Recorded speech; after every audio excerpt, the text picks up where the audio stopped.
Alam mo, hindi mo kailangang maging perpekto para mapaibig ang isang babae. Kailangan mo lang maging totoo.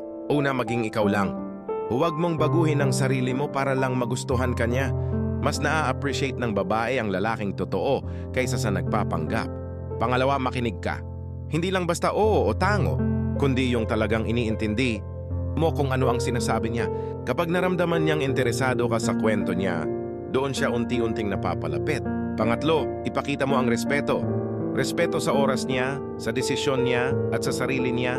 Ang babae, nagmamahal kapag naramdaman niyang ligtas siya sa iyo. Hindi dahil pinilit mo, kundi dahil marunong kang rumespeto.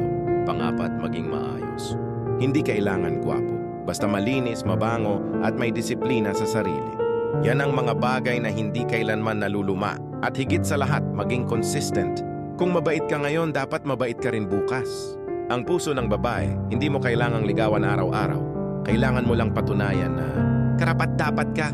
Kasi sa huli, ang tunay na babae, hindi lang naghahanap ng lalaking magpapasaya sa kanya, kundi ng lalaking marunong magmahal ng totoo.